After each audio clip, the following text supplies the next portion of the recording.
Что ж, давайте предположим, что вы остановились где-то в районе ИП Павлова, либо на Амнести Миру, тогда ваша точка отправления будет от этого собора.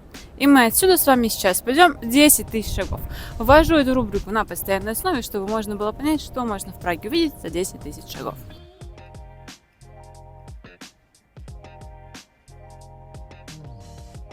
Сегодня на улице достаточно ветреная погода, поэтому давайте я сделаю так.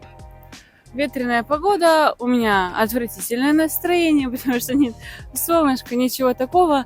Специально улыбаться я здесь не буду, потому что мы знакомимся с Дианой и в том числе тоже.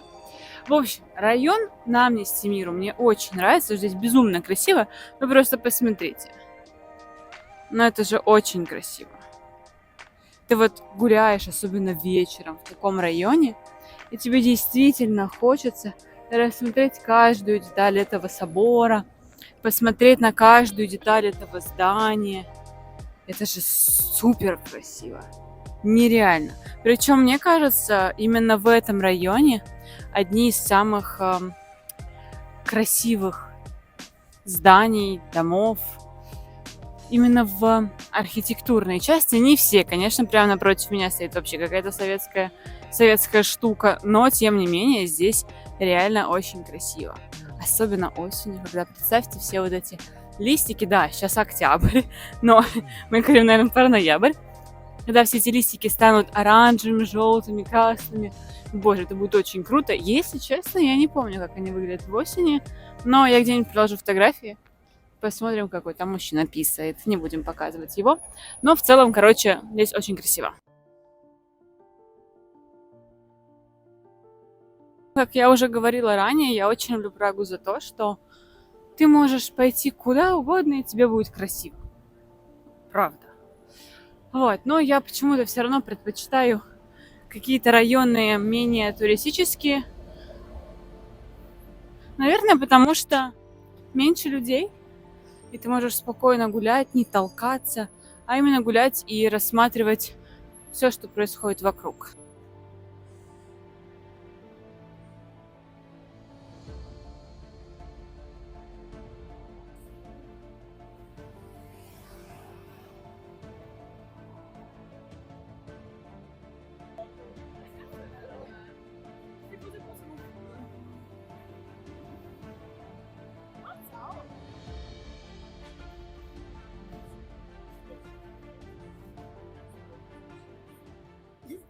Кстати, как я говорила уже в предыдущих видео, что к этому собору ведет, во-первых, одна из красивых улиц, во-вторых, недалеко от этого собора, вернее, прямо на этом соборе идет разветвление улиц, связанных со всеми странами, да, если правильно выражаться, французская, русская, украинская, английская,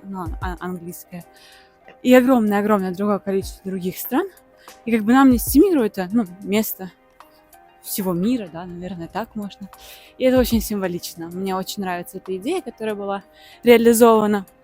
Также от этого собора, если пойти не прямо, как пошла я приложу карту обязательно в конце, а пойти чуть правее, то можно прийти к парку Гавриловские сады. Здесь будет сверху ссылка на видео, где я была в этом парке. И если вам вдруг интересно там прогуляться, это очень классный парк, то рекомендую туда сходить. Сейчас мы пойдем по улице Каруни. Здесь большое количество кафе и ресторанов, которые мне нравятся, которые тоже можно было сходить. Кстати говоря, о ресторанах. Прямо перед нами находится Чинская ресторация. Вот именно она. И суть в том, что это та кухня, которую я безумно стала любить. Здесь нет ничего такого. Здесь просто какой-нибудь жареный, может так вот, жареный рис, макароны. Вот такое вот. Все, есть такие же боксы. И, прикол в том, что я не знала о существовании всяких китайских ресторанов до момента переезда в Прагу. И теперь в Праге, когда я об этом узнала, они стали моими любимыми, потому что это очень удобно. Во-первых, там огромные порции. Во-вторых, я тот человек, который не очень любит мясо, не любит овощи, вот это все. И у них я могу находить действительно ту еду, которая Мне нравится. И, кстати, в момент, когда я переезжала, искала новую квартиру, я активно рассматривала на этой улице себе жилье, но здесь очень дорого. Мне, правда, эта улица очень нравится. Я не знаю почему, но посмотрите. Но она же очень красивая. Здесь вроде ходят трамваи, здесь есть рестораны, здесь красивые дома стоят. Как-то не знаю, она у меня вызывает максимальный уют. Хочется тут просто ходить, просто наслаждаться. К тому же, вот видите, здесь какая-то ликерная есть. Я против алкоголя, но все же. Тут очень много кафе. Здесь для животных, здесь салоны красоты.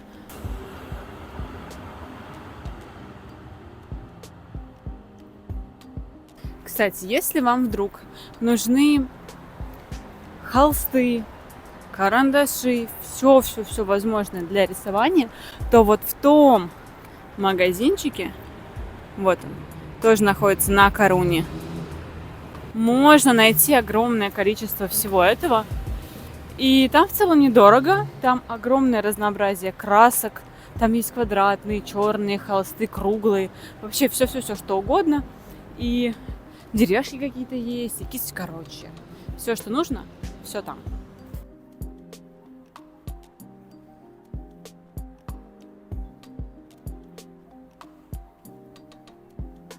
Кстати, очень оригинально придумали, видите, эти шляпки.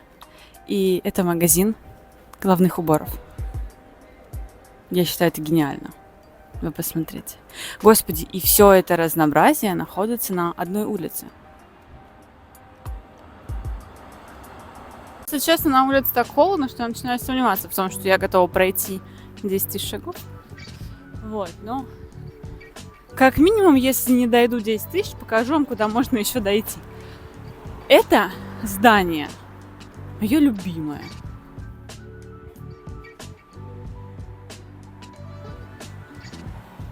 Ну, красиво же, да?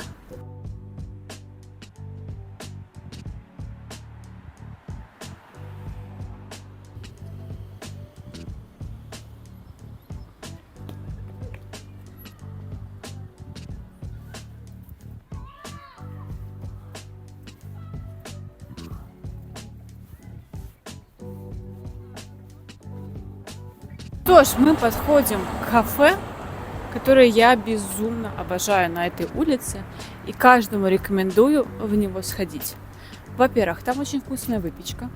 Кстати, давайте зайдем туда, и я там попью чаек с тортиком. Я голодная, может быть, что-нибудь перекушу, и пойдем дальше. И это кафе называется Coffee Corner Bakery.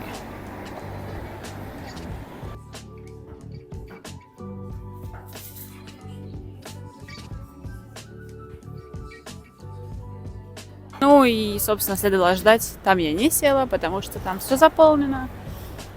Там, правда, очень вкусно и безумно атмосферно. Ну и прямо с улицы Коруни, примерно где-то в районе этого кафе, можно смело сворачивать влево, потому что по прямой там дальше будут эти жилые дома, будет идти больница. И в целом, если вы, конечно, хотите посмотреть чешские больницы, чего я не очень вам советую, вы можете пройти дальше, но там вроде как ничего такого супер интересного нет, поэтому сворачиваем смело налево. Я сказала направо или налево? Налево. Я еще что путаю руки. И мы с вами выйдем на улицу Виноградскую, которая также красивая.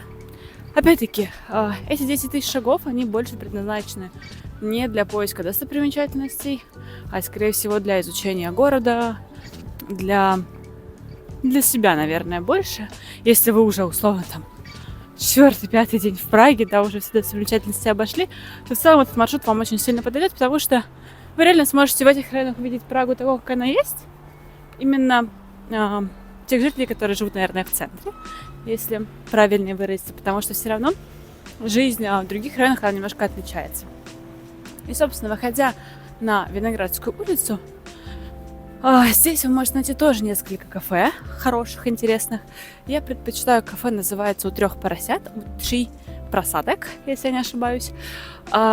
И всех гостей, которые приезжают ко мне, я вожу туда, потому что там можно попробовать исключительно как бы чешскую еду, то, что они любят, то, чем они питаются. Мне не очень нравится чешская еда, потому что для меня она тяжеловатая и жирноватая, но при всем при этом она имеет место быть. И как бы всем рекомендую. А это, кстати, вот такие вот магазинчики продуктовые, но они называются, мы их называем, по крайней мере, вьетнамцы, потому что, как правило, в таких магазинах их держат и работают вьетнамцы. Да, никого не оскорбляю, все ок. И вот он, собственно, родной, любимый ресторан у 3 поросят. Там как бы реально даже 3 поросенка нарисованы. Вот в него рекомендую сходить всем вообще. Слушайте, получается, придется переименовывать видео, потому что я вижу перед собой еще 3 заведения, в которые можно попасть, и которые очень вкусные. И получается, это подборка интересных заведений, мест, в которых можно поесть.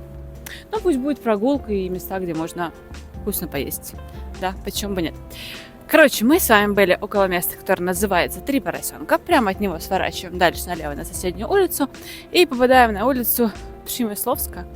Здесь есть кафе, которое называется «Черная свинья». Вот, собственно, так оно выглядит. Черная свинка наша. Здесь с той стороны есть Атриум Флора торговый центр, а с той стороны у нас находится Намнестиржа Господобрат. Это площадь. Там есть также метро. Вот свинка. И, конечно, можем с вами еще спуститься, на улицу ниже. И там будет вкусное суши заведение, в котором можно, если что, перекусить. Единственный нюанс там в том, что почему-то там роллы однотипные, несмотря на то, что выбор большой. Как бы, грубо говоря, Калифорния и Филадельфия, скорее всего, не будут ничем отличаться. Просто в Филадельфии внутри будет больше рыбы. Типа, в Филадельфии там не будет рыбы сверху. Это, я помню, мы, в другом заведении заказали Калифорнию, Филадельфию, там такой-то ролл. И нам принесли все одинаковые роллы. Я, может, найду фотографию, прикреплю здесь. Они были просто, это обычный рис, и внутри менялась начинка. Все. Как бы ничего не менялось. Где-то был просто лосось, а где-то был лосось с огурчиком, например, да? Вот такой вот ход, как вам? Либо где-то была крабовая палочка с майонезом, а где-то без майонеза. Но при этом внешняя составляющая вообще не отличалась. Я такая, чё? Поэтому я предпочитаю заказывать суши на дом, потому что там ты хотя бы уверен, что это делают наши, да, из СНГ люди. И там будет вкусно. Ну ладно, раз мы уж идем, так свернем давайте еще раз налево. Вернее, стойте. Если мы шли свинка, направо, получается. Мы сворачиваем и приходим с вами на улицу Люксембургска. Здесь есть кафе Ферме, тоже неплохое. На соседней улице, да? Да, сейчас я вам его покажу. Так, хорошо. Сейчас я покажу вам Ферме, покажу те суши, про которые я говорила. Там действительно вкусно. Они работают, как, знаете, рестораны, которые имеют звезды Мишлена. Типа с утра немножко, вечером немножко, в обед мы отдыхаем. Вот такого плана. Там вкусно, там недорого. Но единственное, стоит учувствовать, что они просто не такие разнообразные. Если вы хотите поесть рыбку, свежие морепродукты, потому что в Чехии это проблема, то там как раз-таки будут именно свежие морепродукты.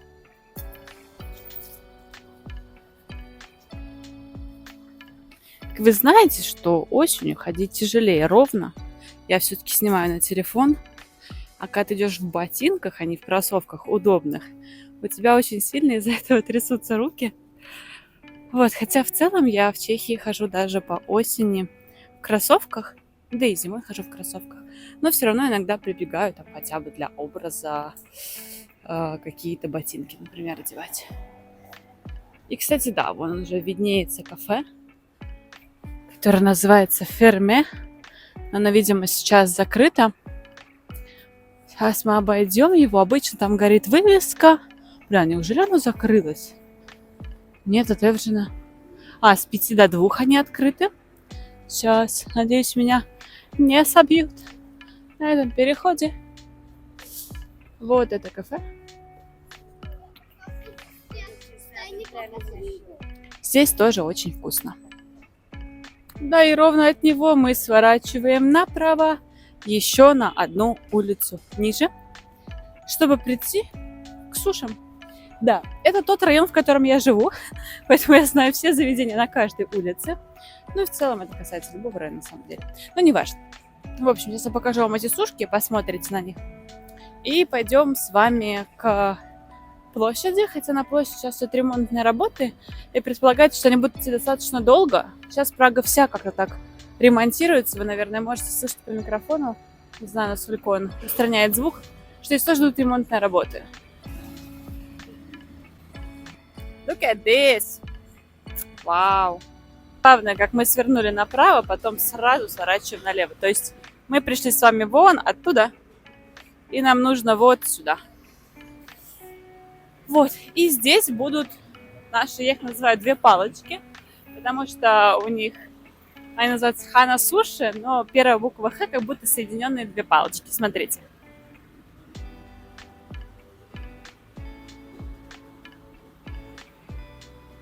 Но здесь очень вкусно, вот, они работают с 4. Я вас немножко обманула, они утром не работают. И если что, вот их меню, но я так понимаю, что оно здесь не полное. Вот так.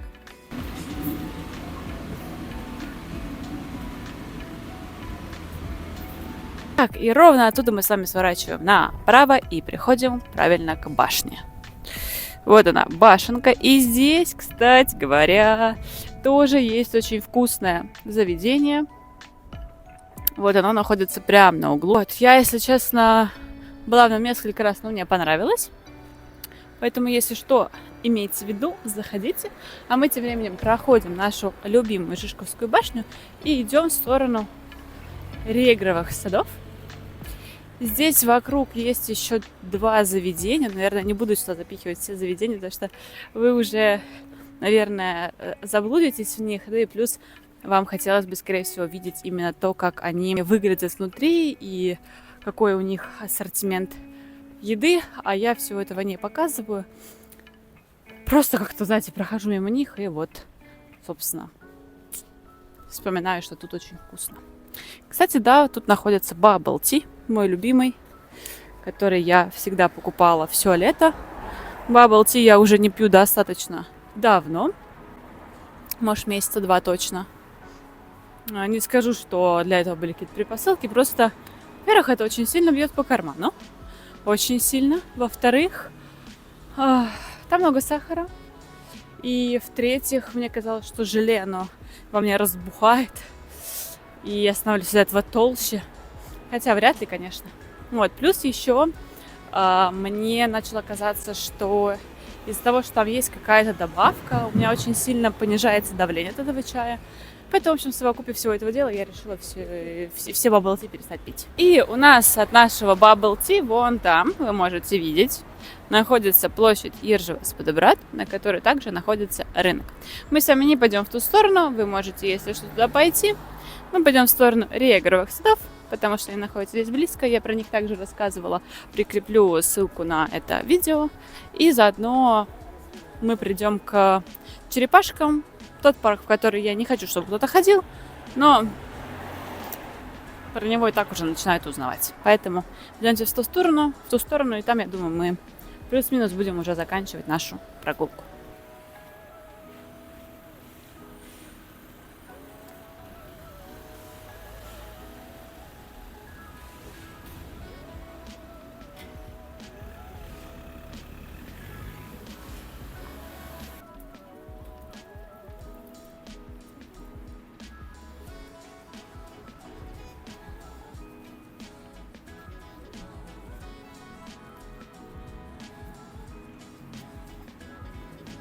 Мне сейчас интересно, куда мне запишется звук, потому что я слушаю музыку, пока я гуляю.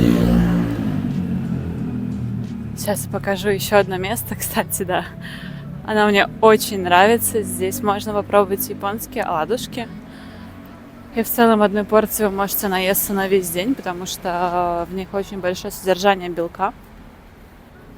И как бы да, они реально вкусные. Смотрите.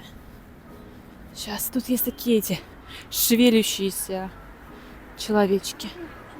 Сейчас покажу. Не будем заходить. Вот так покажу чисто. Вон они. Здесь вокруг одни парки. Там находится у нас башня. В той стороне у нас находятся регровые сады. Ну а если мы идем по прямой, то мы придем к черепашкам.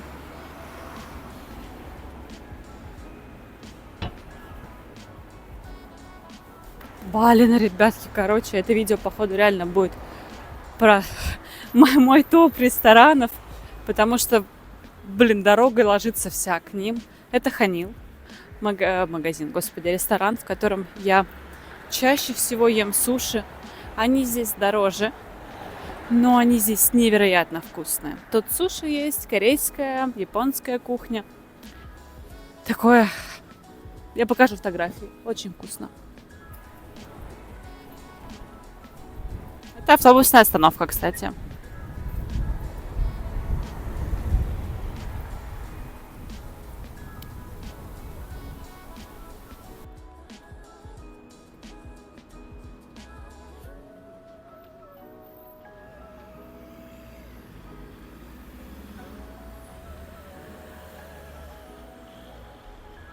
А теперь внимание к этой горке. Я постараюсь показать ее уровень. Не знаю, получится или нет, потому что у меня телефон улетает. Нет? Нет, блин, как ее показать? Нельзя как ее показать. Нет?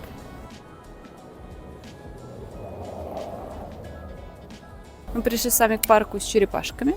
Он находится прямо сзади меня. И на этом я предлагаю закончить. Всем спасибо, что вы смотрели. Надеюсь, все места, которые я указала, вам понравятся, вы ими воспользуетесь. Ну и в целом, спасибо за прогулку вам. Пока-пока.